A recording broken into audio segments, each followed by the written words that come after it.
In fact, the group had a meeting, and this one guy says, now that the Mizungo's gone, let's sell this stuff. Had 2 moles there, and he said, we can get cash for this scrap metal. And luckily, it's been 8 years now, and it's still in operation, so that guy failed on his effort. So you've got to have somebody that will stabilize this thing. And whether it's a community self-help group or whether it's a church. So many people come to me and ask to have projects, but I won't do it unless they can have an organization to work with.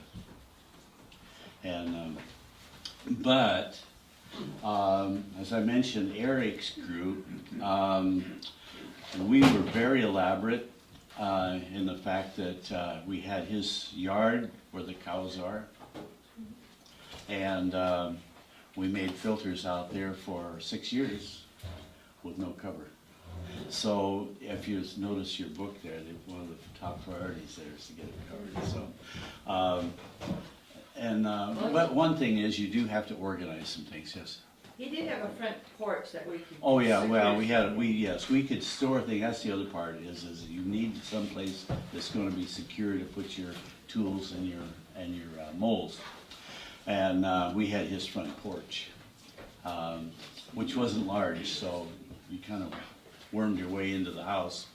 And so that is probably one of the most important parts is where are you going to store this stuff.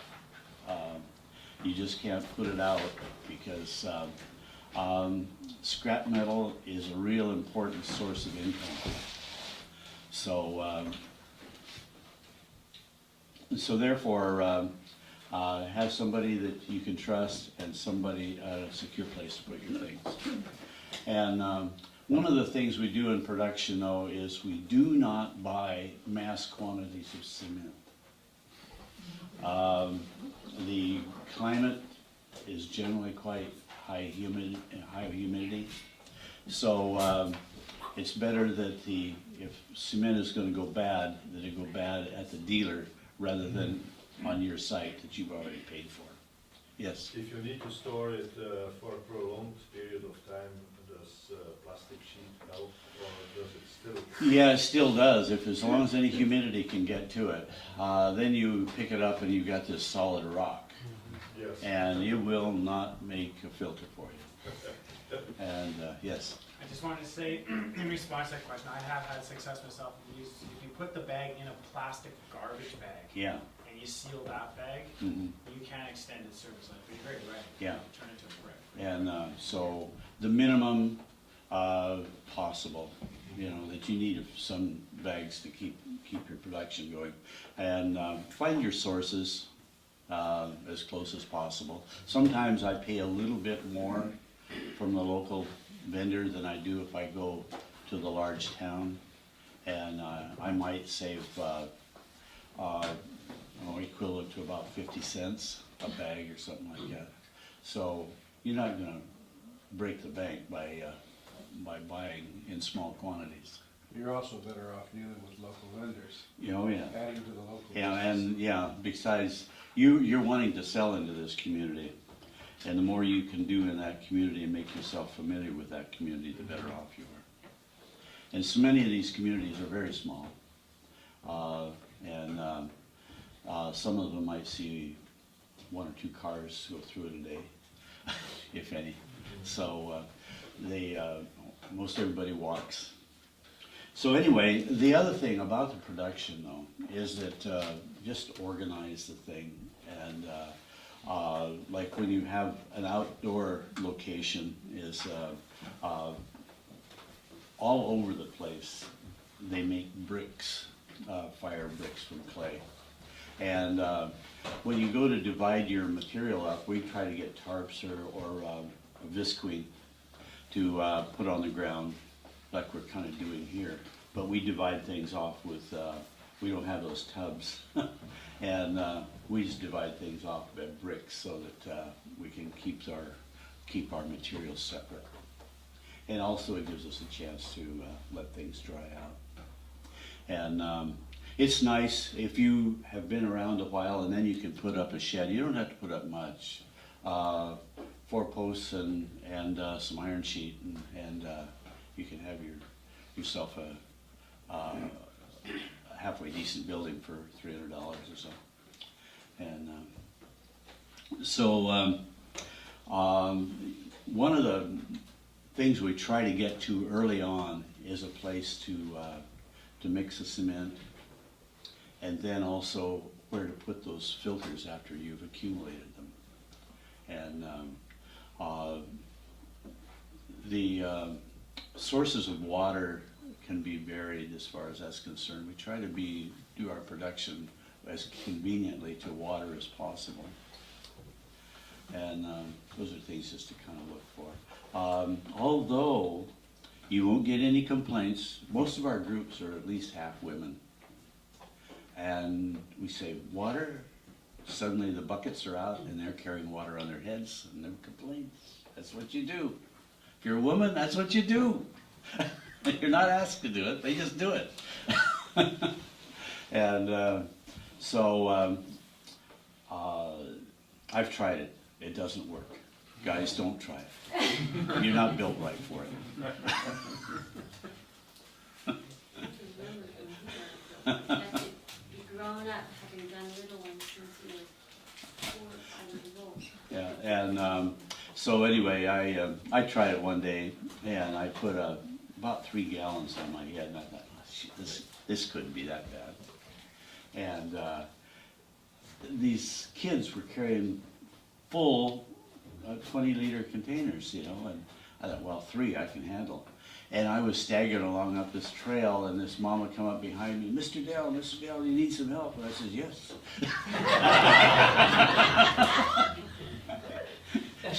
She was about my age, and she just plunked it, but about that wide. She was really skinny, and put that on her head, and away she went. Thank you. But getting water together, getting your supplies in a good location, and then also create an area to do your mixing of your cement. And not always do we have the opportunity to mix cement in this fine fashion out here, rolling it around. So we have to make an area. We've done several methods. Either we've got some real good, real hard ground to mix the cement on, or we'll take bricks and lay them out, spread sand on that. Sand fills in between the bricks, and you can mix your cement on that, and works very nice. Then when it doesn't bond the bricks together, you can move them out when you're done. And once in a while you have a little red marks in your filters, but adds character to it. So then we always, in your production, like I said, always have that water available, because when you get done, you're going to fill those filters with water to let them cure. And let's see. One of the things in production, of course, is your sieves, and we do on many occasions teach how to make those sieves, but wherever it's not necessary, I don't, because it's really a timely thing and kind of precarious. Because most of these people are not very good carpenters. And so you're teaching them another skill they've not done before. And so in Kenya particularly, I have a school that does that. It's for the mentally challenged, and they do a beautiful job. So they're happy to do it. Yes, Suzanne? So to make a sieve, what do you need? Wood. Wood? Apparently you need a husband because you're hugging him. So. Yes. You need someone to do it. Yeah. Okay, wood, what else? Screen. Screen, Nails. nails. Saw. Screws would be better. And actually, you think you need a saw, but most people use pongas. What's pongus? Oh, like a Machete. machete. And they, I mean, it's unbelievable what they can cut with that, and they're not used to a saw. I mean, we've bought saws and they just kind of like, pop, pop, pop. It's- So, some sort of nails, a hammer. And for at least the two smallest screen, you need a larger screen to put down, and then a small screen on top. And, you know, you need to have like a box with handles, and then small pieces of wood that you secure the screen to the shaker, whatever it is. Battens. Yeah, whatever. Yeah. So anyway, we debated back and forth whether to have you guys make one, and I thought you should, but I was outvoted. How many spaces do you need to store sand and gravel? At least 4. Okay, 4. 4? Half inch. Quarter inch. 1 millimeter. 0.7. You also need a place for your clean sorted. And a pile of unsorted stuff. Yeah. Okay, perfect. The other thing, Del, I don't know why you didn't think about this, but we've used like front porches or well, not really sidewalks, but like, yeah, front porches to mix cement, and then you Right, just, right. and I don't know, if you mix too much, there's always a place that it's needed. It's not like you just throw it away. Okay. Yeah, it's like I was doing here. I couldn't find anything to patch, so that's why we made those lids out there. Let's see, I think there's something else that was. Dun, dun, dun. Oh, another thing too, part of your production too, I guess, is how are you gonna distribute these things? And any number of things work, but usually if you have to hire a vehicle, count on some major expense, because nobody drives a vehicle for cheap. And so you want to get as much out of that guy as you possibly can. I've done this a number of times where we get a pickup and just load the thing up to the hilt and make the deliveries, or as if they're very far away. Otherwise, if they're within maybe a half a mile or so, well, put them on the back of a bicycle and deliver them that way. And then we put them on tuk-tuks, and those are the auto rickshaws. And then also on picky.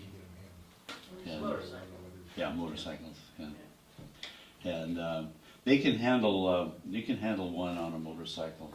It weighs about as much as a good-sized person would, so they can do it. Especially if you're paying them a little bit, they'll do anything. And let's see. I know there was one major thing I was trying to think of, so I guess if you have any questions, well, please, maybe it'll ring a bell.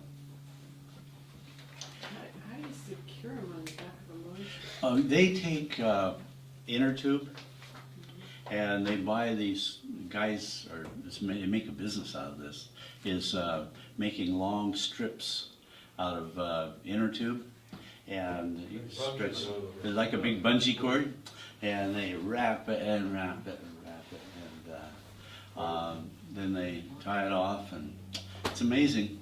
You see big loads all tied up that way. I've got a picture of a person with a full-size sofa strapped sideways across the back of it. Yeah. And what Yeah. do you find most currently on average as underlay to work on, as work surface? The which now? As A work surface. Oh, the layer work to surface, actually hard ground is the most common. And that's, Stamp soil. yeah. And you know, if a person's reasonably careful, you don't get much dirt in there. It's, I think almost every place we've been able to buy tarps though.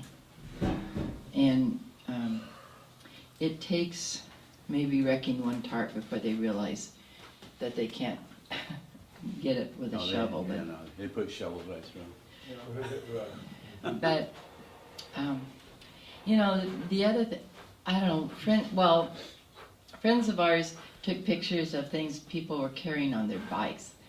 Not motorbikes, just bicycle bikes, and it's amazing. And sometimes we've seen on a motorbike, like a kid in front of the driver, and 2 or 3 kids in back of the driver, and then an adult squeezing them all in. And maybe a chicken or a goat. Or a driver, a pig, and another guy.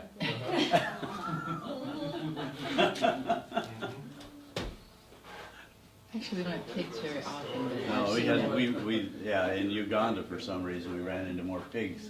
And in Kenya, we've had quite a few goats on riding motorcycle. You teach them, they'll ride it. The goats I've seen didn't look very happy. But No, they're not, no, they're not smiling at all. The, Usually they're for somebody's dinner. yeah.